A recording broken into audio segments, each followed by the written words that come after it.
auzu billahi mina shaitan rajim bismillahir rahmanir rahim audio mbe mine yo ko milani kanuɗo ume pop manji jam wana sankenum e manji jam e setu wicc ku jama moo tax ñu koy mettre en mal jamono ji barki alxuraanul karim barki salaatul fatiha ak yàlla naa yëg avion bu may ñibbi si Sénégal ma explosé bëgguma teg audio yi mais un ministre de la république sama trayel bàmmeel démb su guddi dugal na sama nopp ne Ousmane Sonko piège bi ñu ko lalal daf see daanu ak yàlla bu ma ñibbi si Sénégal ak yàlla bu ma fekkee sama njëriñu doom ak yàlla naa gën a yees lu yàlla bind bu dee li may wax ay fen la bëgguma teg audio yi barki salaatul fatiha li may wut si àdduna ak àllaaxira yàlla bu ma ko sunu borom may bu dee li may wax ay fen la un ministre de la république nekk biir palais présidentiel démb si guddi dugal na sama nopp mu ne Ousmane Sonko ndëdd sarax buñ ko lalal si la dugub wallahi wal azim barki salaatul fatiha barki laa ilaha illallah barki alxuraanul karim un ministre proche Macky Sall sama tëraayal bàmmeel wallahi ak yàlla bu ma fekkee samay njëriñu doom ak yàlla naa yegg avion di ñibbi si Sénégal ak avion ba explosé ma dee man kot bu dee li may wax ay fen la un ministre de la république dugal loolu démb si guddi sama nopp wallahi wal azim jullit laa duma wax ci alxuraanul karim pour luy neex nit barki alxuraanul karim un ministre de la république démb si guddi lii la wax Californie nii may dégg Ousmane Sonko piège bu ñu ko tendre daf see dugg état bi moo ko tendre piège état bi moo ko tendre piège état bi moo ko tendre piège jéem nañu côté bu ne pour tendre ko ay pièges Absa Balago maa ngi lay nuyu jullit yo ñaaji janjam wanuma sankenum akantu furedi fo folla ula ku jamata na juma bat ubata nyiw lata bat fu abate fu gacho e kono ula kati uta ubaraka uta nya wisena nya rindi ta ware ring ya jijanja mana sanke nyano ay kumpai ujam da ko la fo nu cenka jamo mankuraji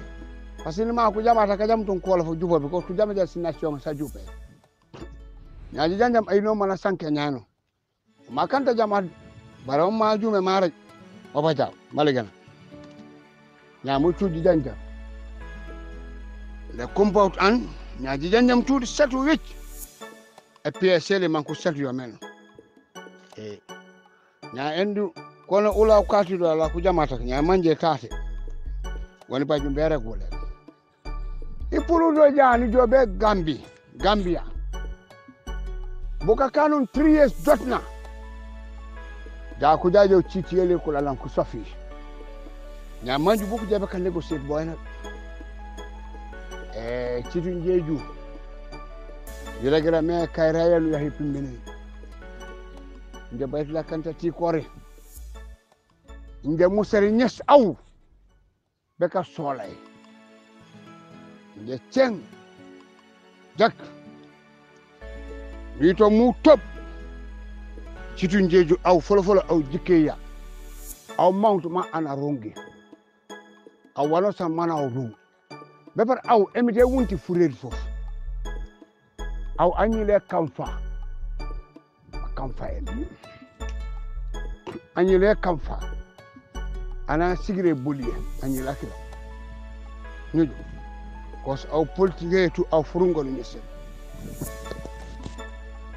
aw musar u d'accord ana jakaw aw tantanu jokim musar noken kayon mo kajineti a jamat kana daga a jamat ko kurantan kan do kan ko bokkam ulebe naw on ko yitu men parce que yake nyaw lebe nat enday ello jaay am ne ko lebe nat ka lebe na le nam de kan ello jaay re ba jade sanenoro citu mana no ko rumeno da on ko nyalana bayt la ha bar ko bayt aw kana ko jantuno aw sabar tam bugor eme ba la ko barka aw jarak citin jeju aw ya jemme kanu pa to ko lidi aw li kasu nona faja pam futafo ha par faja fo futafo aw jamana nya ku enda fulo bongo fu boli citin jeju jamana nya fulo bongo fu boli ula nyaja suma ñewate am nana ñakene ko ku jola ñakene ko aw Souleymane Singu ñaati aw ko bu ko politicien political activity bu kan ma ko baju agenda ko baju agenda ñakene ko ku jola ñakene ko ban kaño inge jikkata da pinga ku golo kis ko dubore mi lok sur pona solo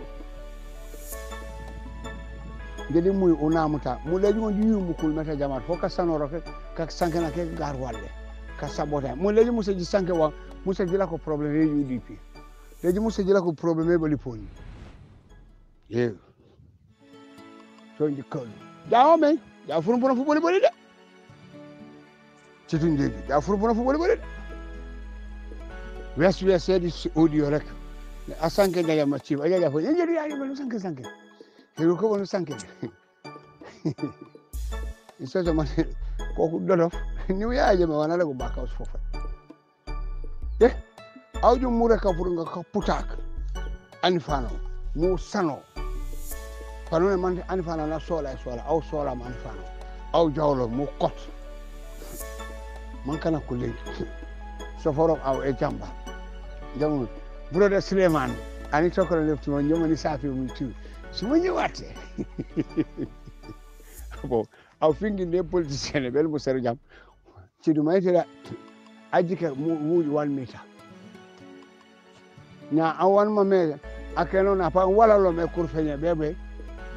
digana ko arson na afkela na ko nagon karaba wow tentam o paho ta ko lebu ni mota waju ko fa wati kala onane man di fuñi ko ka jitu amma di bobe tala ko wati kala ko di duniya ka kanu nge baylaji kat jañi himu be ka lokal be ka fala benoro samata ci sport yi o me atele wu da furu fala be bisa barake atele wu furu fala ja be bisa no njere amano joma puñeri tum tek jigaro di kanu mulwa nane ona be ku moro otom di janti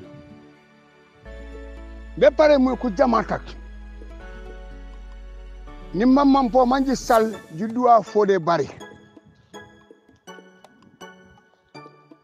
bari no na kankan wa forma me asempula jamat anna junju mare malekena kassanoro kole ke tiara si janne mare go nana tiara se jallu jo mesti nana hane jawlo mesti amanju kota fode bari wana very intelligent officer bari buktu abla ku yabe accessoire ane yaaje mana jaja simitu jan nyanyi nan ku accessoire ya le place non na jakku nana kala sefi anande nyos wala makam gofono bay ku dudi e kidi yot won ba place kala relan bay place kala mok amla ko mo wono fa aw kayre anu ya pimini te anala ko wa purim fang o bajut e ka sori subay o saliri na sori subay ma tay aja me por bob bu ka jo be ya jamana na ngaro nya burkom nona commencé me jabe sindel bari ñoo ko metto furiya fam problème fufidda fam problème ja opam ba cibiri man nak nane akala sana manjang aju ko ya pa buji sana manjang kankani onja ande Usen Dabo nani we gor be ka tikan balage o ke bojali balage karamba fa feni touré ma yo ka sano di cengo abla fongo kabrin dindi yala ayna musarata ko fulango jiragom uko parce que dunya na utikuma ku ci le fan ku lantent o be tikin di ay ami sana manja junja na jum bobe udanja am njebe be ka bakudi ano nu junju fujumu fit anine bar afan emite wunti fo di abe jumbu abla be tikmu abla ta e kurpenyala paruna kaminga ke anyila simitunya ana kala na kundala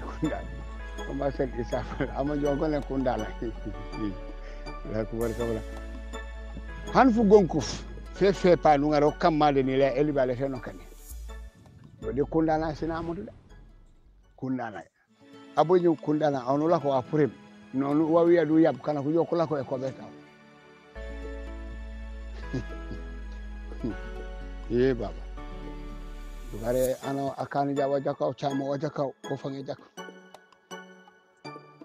hey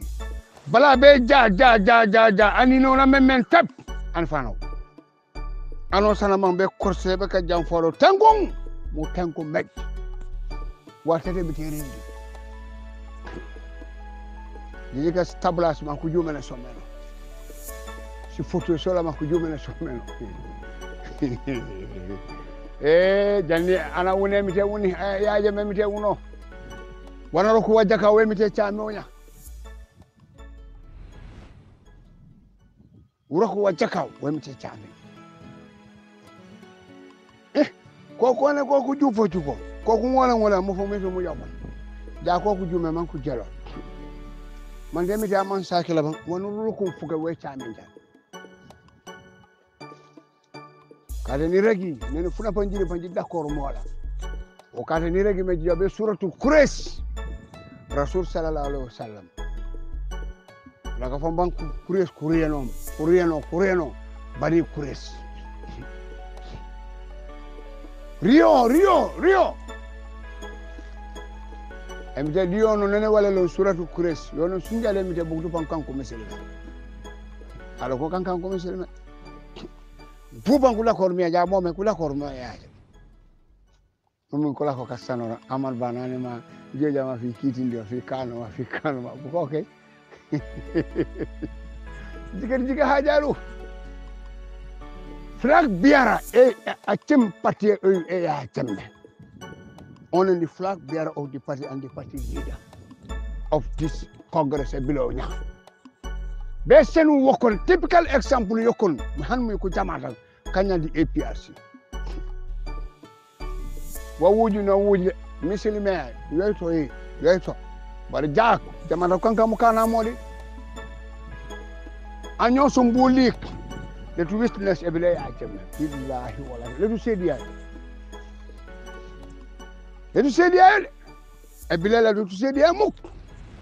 njarago anyo sumbulik lik le tonde asadi jifanga jaju ja fatable and asobiye fasano asobiye ma aseno ja pa ma aja sen asobiye la baro nana jawbe ba baro nona jinni asadi jifanga jaju asadi jifanga jeju fuka na jinni man da pa ma tebum asobiye lo ma ja seno nan ku jamala jilat kam jingara asobiye la leta foro a jamfa bukana ana jamfa bukana a jamfa ku jamata na jaw man ku jaku ko li bara mama ne bara wonko akala fanka impole fu man da kala dibite fu ku dibite kala ko fu yimbu ko ke wakala ko awon ku akane mamulo le ajam tanan teblo ma sheka ma bajo na jebe samola wakala congress enda meeting ko kan kombo jaba wakala jawut e tami mama ku yabukana ku way jijimo groupe Abdoulaye Bojang buku tu they are nothing absolutely they are those tissue paper tan fale buku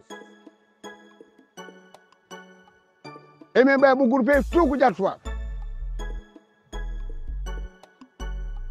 ko roni ngola mi rek jiji ka hajalo aja ngar asobiye baro ma ja sam kana hola la men sana farom arume ma fuute bare pure do ko rombo la men sani billahi wallahi tallahi gur peli uyu nde manjo no na fane nane ha sifa haydara on wala mayeke mo fo me birkam na jano ko pulo to ari njama ha njomdi APRC de baru lot ko pul de malegen ana tombon ala ko de man sakunda bori koli ala ko de man sakunda broko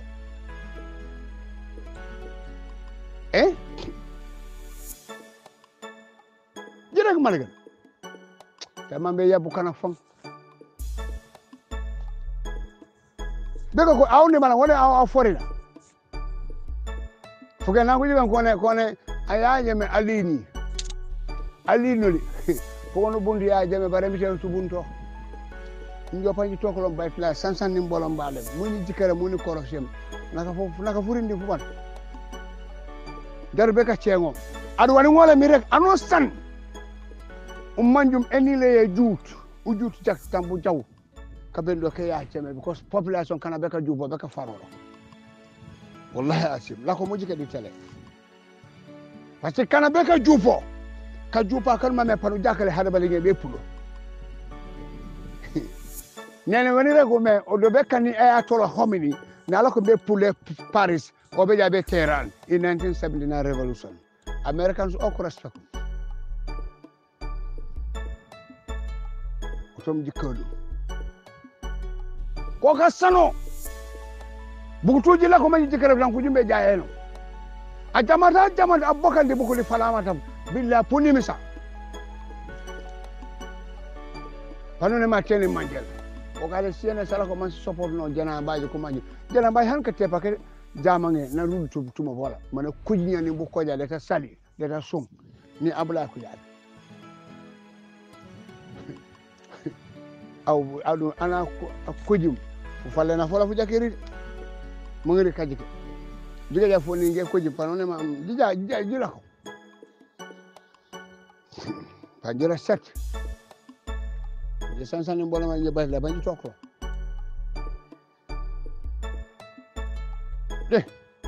Very unsincere. Mu ku jamat. Mu basi follow ngi sanku jumbe buntu le. Hanu baju valu e nyaya.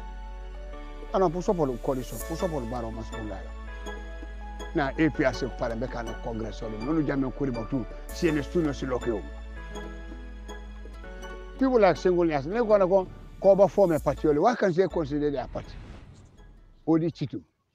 Ula nya da bara mi te kandi walu. Ja ko la ko ngaro ko nene ron punela to ko folo. Nya manji wani bala be jona mu je kalaba. Nyaja. To ku jamaatam jikol. Wala sagana nyane manjo jikol fam. Kono wala bayta londo. Ko baba londo. Ko juma fat. Mukana molla mu juma tay jumere.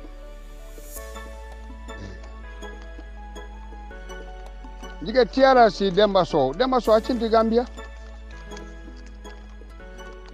Pokulo mangu sanu kakasi kurimok. Njobe ande Salmina Drame njobe Assis Haidara. Oh, ole waf. Agir bakla berane bunu kale nyakere ama. Joba nyi miso nin kalon ko han kam minga fana suno. Oto njombere o tase. Doni gamenu ku jamatak jito watari jito nye kobo si dabara soli tu par pankure so nye jebere utare njabatu al-Bahrus al-Jamat babil masjalu assalamu alaikum أعوذ بالله من الشيطان الرجيم بسم الله الرحمن الرحيم الحمد لله رب العالمين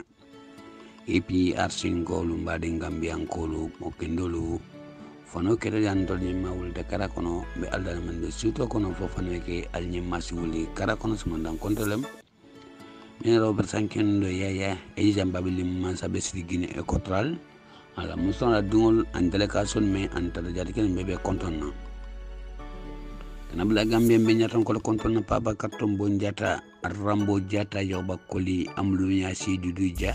katabulan kurma bakso jate anna extifolu kansilolu chairmanolu dipitolu amusukunda ke kunda katabulan kurma alhaji bajo ko dukure pamadu soso APRC kolu mbadi ngambian kulmo kinulu alinga wuli alingen ID katol bonti ID kato alinga wuli alinga na ID katol bandi ID kato akumata ayatra Gambia momo bulu item Gambia dingoleti mafo kafo vodas kati mbani na nine kan no stafla ID kati mbani la nine kan kafo aka vodas kati le sababu adamadu wala hani item Gambian mo dingolti nyanta treble ya niya soro ya ke la kalpo ko ya na yaay musukunda ke kunda belem because moma long kafo sabi na bentar la lamento ka koyndi arma dungoli e kafo nyim Mamadou Badia bota Badia kunda bota kankar kundale oto adi kato wala bayitra arma dungol lambar ngolu ni mo bantanto la ropuja ita lonna munatina be lonna e ka lonni na ni banta ina asdanga aketa asdanga le ba e bloquer la je fol kono ka bondi la kalpo bondi be kato tarlaje kato min a bayitalam armadungol la kafo item Gambian quality baribe string espenle ila adreso mu nyineti ila numbabi nyineti ila numbabi nyineti ba for armadungol ye isi contact isi la molulo oto mbarungol alinga wuli alingen na ID katol bondi ID kato akumata aytra armadungol bulu bodas kati asima ko no bodas kati fanna bar alhamdulillah rabbil alamin katol bejele men sa tina isi bodas kati suro aytra manki ID kato damanti ulo kato osima ko no bodas kati la yale chefo la katol an alkalo wal besi moy ma ko no ibe bodas kati suro nyamena ay si fongo ni kato bitamala o franci ma ko no ibe bodas carte sur la nyamena bodas carte la tamu men tambita abe bulu o franci ma ko no ka sanse isi we bodas carte sur no o fanana o to marungul alinga wuli alingen na ID katol nyene alinga wuli alingen na ID katol nyene alinga wuli alingen na ID katol nyene marungul APRC alhamdulillah rabbil alamin Allah subhanahu wa ta'ala ay nyaton ko kendo di APRC ko la fo moy ala tendule wallahi Babakar Tombo Njata wallahi Babakar Tombo Njata momo be duma ndolte jonola wallahi ndolte jonola ila jorobe Allah subhanahu wa ta'ala bulu be wala Allah bulu ala leke mako yalla leke jo billahi harmadum ndolbe yo mo fisri wala leti wallahi mo isani maki armadum ye ya betakaye lon killing asi jamfa komi babil man sabe nyamina ya jamfa bar jamfa ni ade benyadi Allah subhanahu wa ta'ala ko ba fasala marungolo oto alhamdulillah rabbil alamin APRC kolu wato alinga fo alhamdulillah rabbil alamin Allah subhanahu wa ta'ala tentu nyato nga kendol be mulule wallahi nyato nga kendol be mulule marungolo oto kata ko na fo kato Africa bankol kana bula Europe UK America alna barungole Mamadou Badia ha dunda ko suma dan ko doli assalamu alaikum warahmatullahi ta'ala wabarakatuh alhamdulillah rabbil alamin nga Allah subhanahu wa ta'ala tentun sunu moto min keta miloti min tambita miloti APRC ko lu mbadi Gambia ko mo kendolu memurna alkan Allahu akbar mbena menna olemu Babakar Tombo Njata mbe kumala atele kambi ni wato mbetem bumente Babakar Tombo Njata ndolta jornola ala jorobe Allah subhanahu wa ta'ala bulum bari ngolu Allahu akbar wallahi summa wallahi Allah subhanahu wa ta'ala munassedoti ma fo mole munassedoti nko Allah subhanahu wa ta'ala munassedoti wadol nimrata nimbe siri nimrata Babakar Tombo Njata la kola wallahi nyaajo kalun nyakono le billahi because mun kannemu adamadu ni sate ni sate kandida alla banta bato alkan nyotal dominto grand place na kandida e kata minto maru ngata na korda kono ista ila korda kono isi ila bun kono isi sino isi fonyo Allahu akbar Babakar Tombo Njata al semfembu lungol tambita lungol konole APRs la kola babili mansala fasa kola Babakar Tombo Njata wulita ni UDP ngol gani taweta minto kata kilobo ni Babakar Tombo Njata kam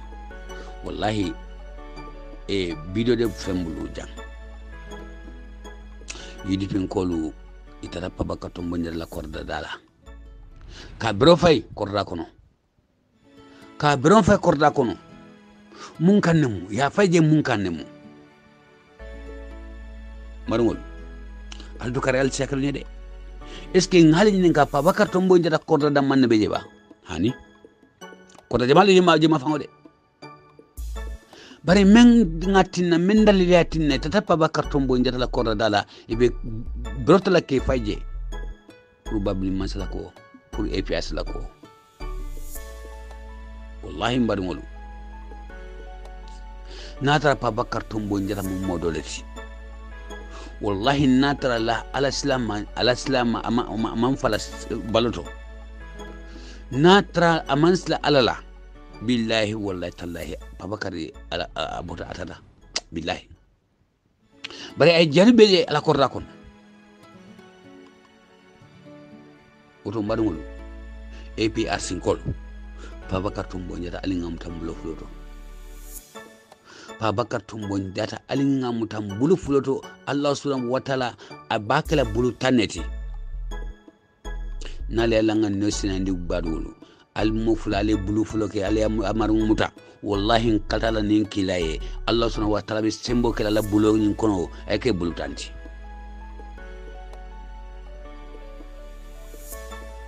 Babakar Tombo Njata tajono la kabri babli mansa bida ngwato menna wallahi ini gero be nyala Babakar Tombo Njata no mul biya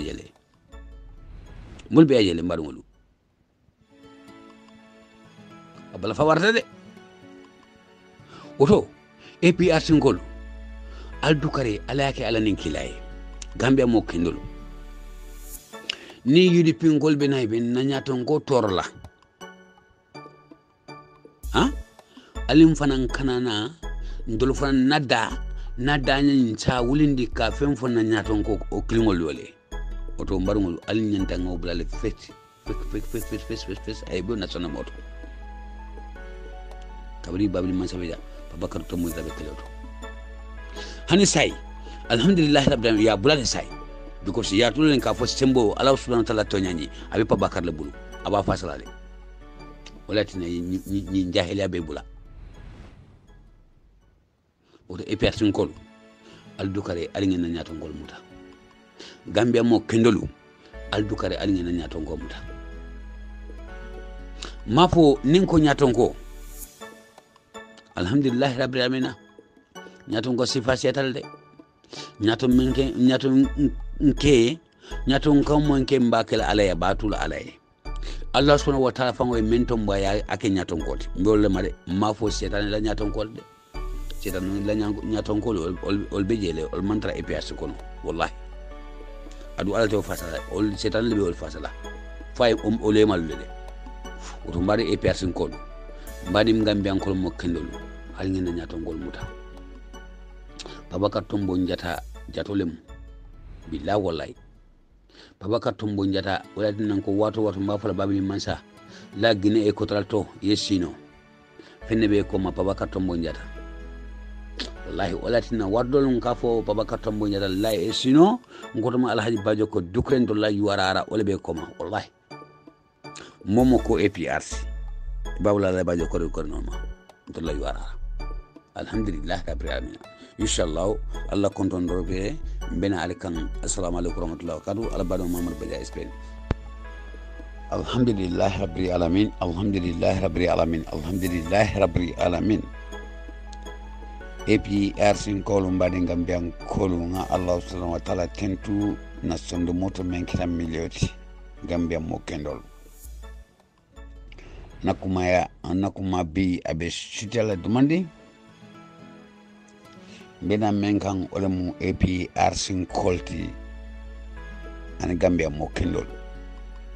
bena kumala men kan olemu Pabakar Tombon Jata olatina mbafole Abubakar Siddiq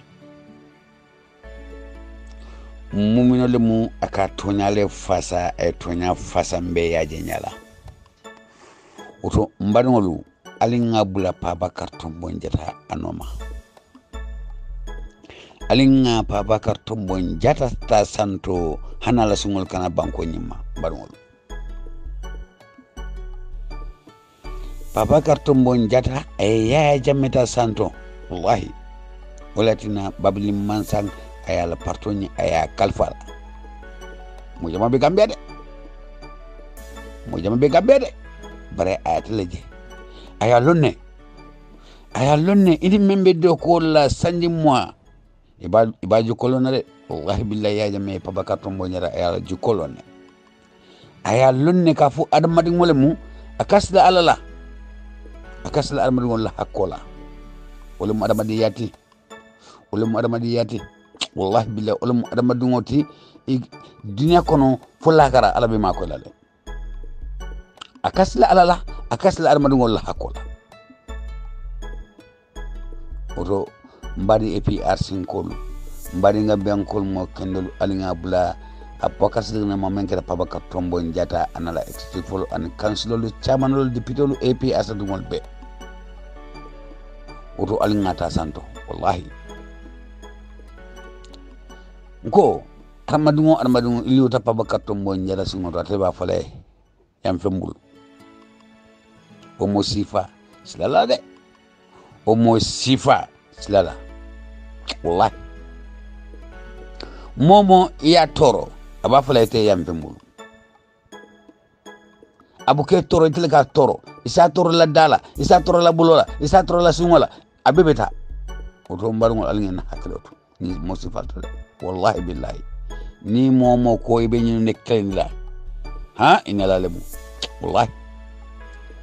ko ini ala lemu nyaadi Allah subhanahu katal le kaloka marungo fasa oto alingen hakkiloto oto mbarngol alingen hakkiloto alin APRC dungolu aldukare momo iko APRC leti gambe mo kenolu alinga Pabakar Tombon Jata alinga ta santo wallahi billahi taala APRC bo rafena ko ngo wadolu nkal sinne na bunkono ni meta APRC la kola 2016 2017 2018 Allahu akbar 2016 2017 jumale bafola APRC karasul bango nyinga amanke billahi wallahi isi dolmuta isi sorong ni ko pepe wasapa kono pang isi muta tita sorong ni betam lani ya jamla donni ko pang isi boy kal isa fara la kamala ha foji mbe manke banko nyinga mbeyaje ni yidi pingol gaynda ista Pabakar Tombon la korala isi bero fay ala korla kono Allahu akbar la ilaha illallah imam mira ala imman sila ala ka foto ni rombole kan ala ben konti bonla imam fem miraw kan Allahu akbar albe labendo al mamalu al man sila ala ka fo mbet menke la ten ala be sa felale beto ni rolla ala man la fala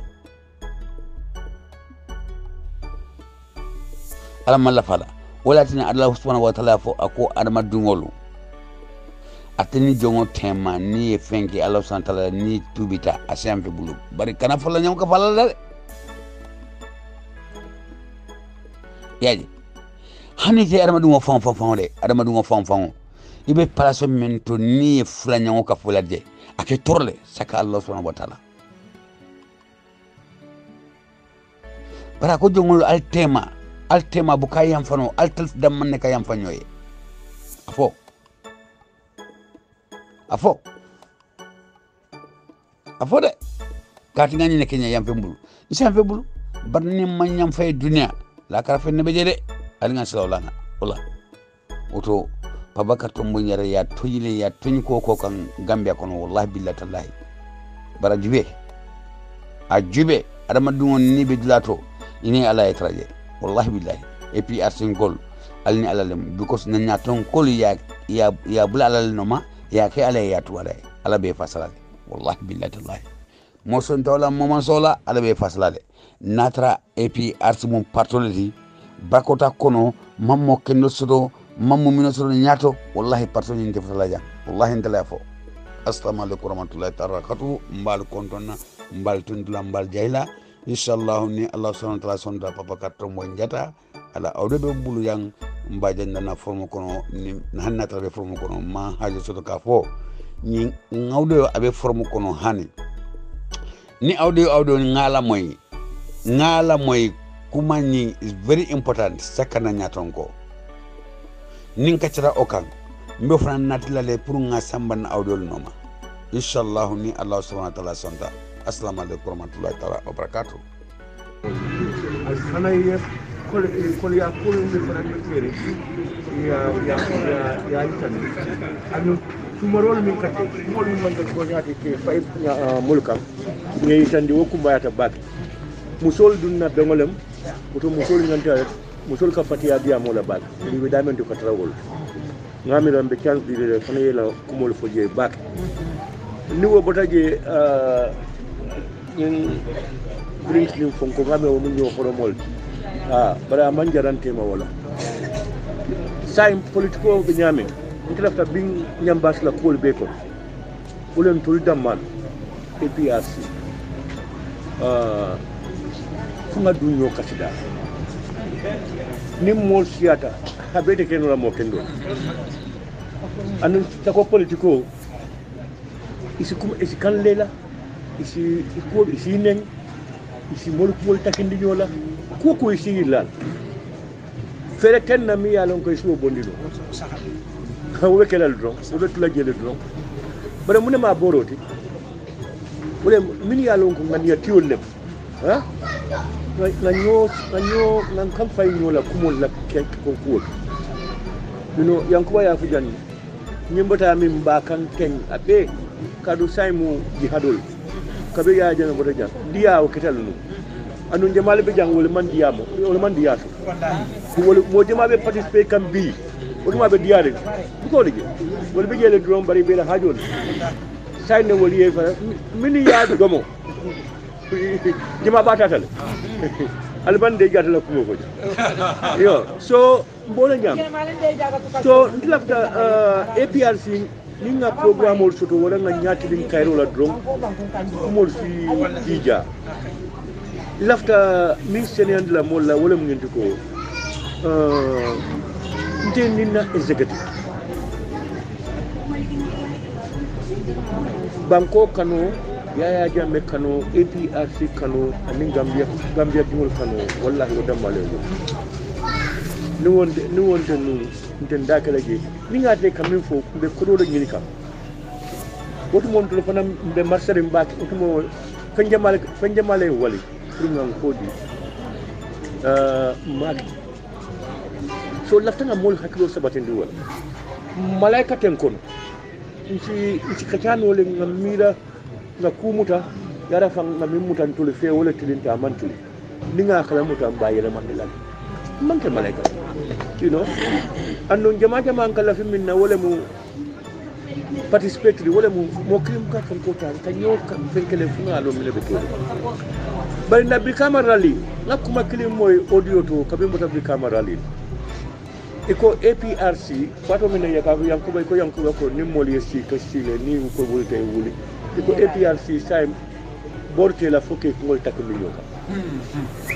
adum ko kasoni ya bak mo kende fuloli sal so be ligo lafta ngo dankane yata ko nimi yemmi moy mola karol ko amari wala ya kacha ni malta amari ta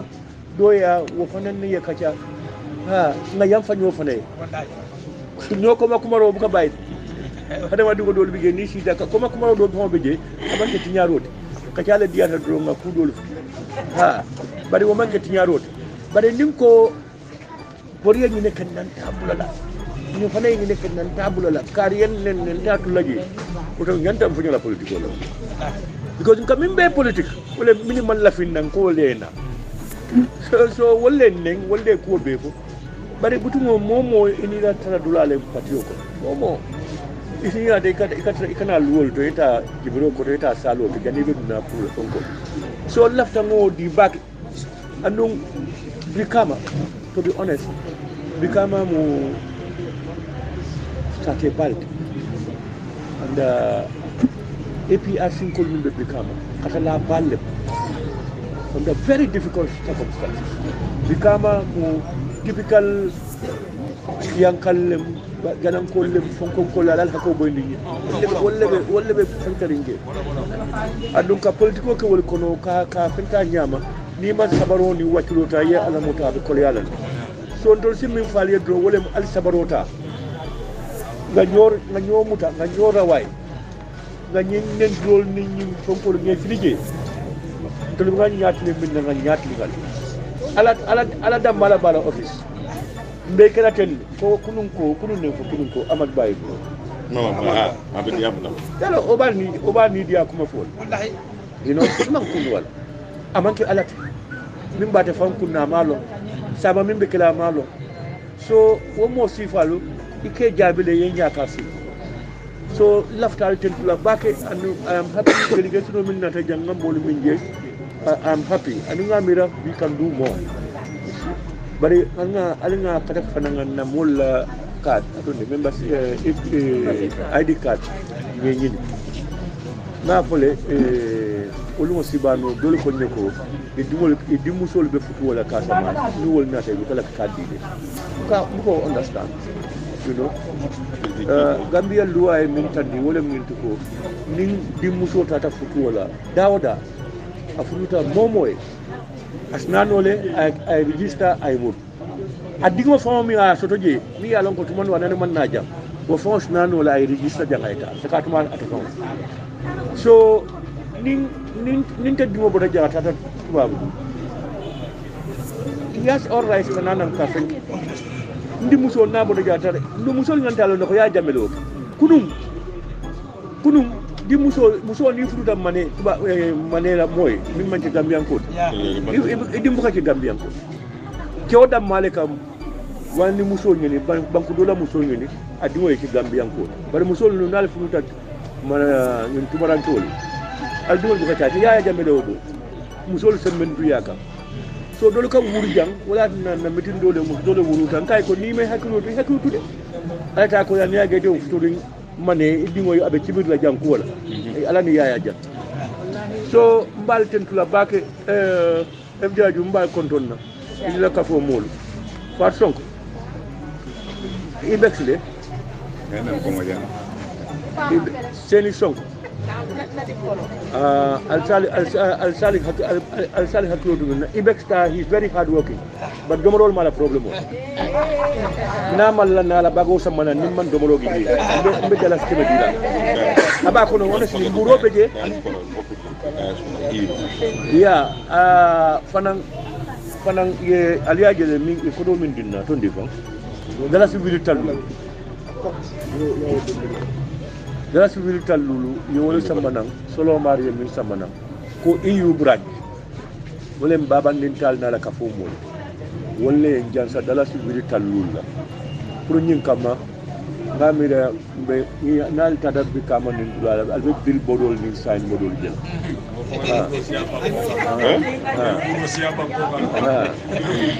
bale bimbina nal nata wespil ma fon la o be kala la everything ya fon ko le kala o dul ani jana fon ibe fitini akande kiyale botan nan jele bari itol fanaye wala ken be ken tulambe jayla bak iyula na mol min be tubabu du na la kolya ngeten tu ngejay ikam makoy nyame ika kafol makoy wala nyama ika individuals makoy wala nyama o be pati wala ta nyato mbe tentula bake mbe jayila bake ado ning ala kidita la ning karo tiltan aning konontole mo na congress ning ala yake so mo be sakala mo taw nyama Ousmane Mimi lafta kulo na je mi seniyata Ousmane Tambole mo the chairman of the organizing committee mbe fenkala je anu fanan nim diamolu APRC flag bearer APRC fonko ko fante mano fon APRC tol kulebe ndol kamen duwa ale ya jammi samana ndia oh that's the fun nata way muna jamol be kala ba so ko re alingan tulo kasi ha tolumbang na jang place ni bala wala fonku bala tol dan ko do APRC woni do tol be ngal min so APRC funga APRC ko do ka fu mo len otumo ni karo fatal ba lon fango kan tol joli fo ni hina da min ngi so dala sulu so nata da fayena matate o wato la nimmo ma wuli pour kalo yimman sakunda be min kala APRC dingol billahi wallahi bari yalla kafo mu symbol wallahi wala wuli wallahi muta kudu imam min ke pour kan ko bondije bari say to do mu ngin na say to lu mu ngin na manje ka na lakira dida you know namba halo be mbuli so say mu ne projet rat na lafta APRC nga muta ku ngan tulol kas biya open ni bemu executive lek moy momo ni ka be kuma ko leydi moy kuma ko leydi kudo mol fanan kan diya mu le ko to le fanan ben to le fanan mu kantiwol o fanan ga wali yol samana ite malo min be butari executive ite be diya mu le ba fala mo le akate be kelaten executive ba be kelaten mu na mu ci wato na so ali nga ñomoy duron téléphone be keri WhatsApp be keri ali nga ñomoy na pati wodi da nga tulo kas ñi masti be mon la ko anum be songo fenkela ni ala tema mba mutala ko wole mu APRC la ñaata bari ka min be fananke gannim ba kala billahi ni ke ya jamere ka ka faidi ko ni be keri tumando fanka kudol ke amanka dol fangola jawaroti bada ati balanta fo ngaki wala nyama wala ngaka nyama so kana fangu so do modul ke fanje ko tolle ya jarbe kanu tolle APRC kanu tolle ya kanu yetan be jumal you know benga kanule everybody ni ala dala so ke yewo dol be je mantano bari ya kanule so ala nga buta ko benga kanule until you are proven ko you itumu fonkol kontante bake on behalf of everybody mbal tempula mbal jeyla nata kayra alma ngamuru kayra programme nga ngani nyame alama ala ya kenya nyama la ila ko mo promoto asoni andir rango ala bulu alama ala ya soni andir nalbe sila ba promoto kontante bake ala baraka aliya kata bake bikama not and bikama fudan mata aliya kata bake ka foma kansulo mbe kontonna mbe tempula ala baraka mobilizer yo ala baraka ya moy al continue kala moy bikama no dula bukala moy audio la ba jama kala moy le kan ma ni dalila and nga je ko ya is a lot of positive move al nga kata do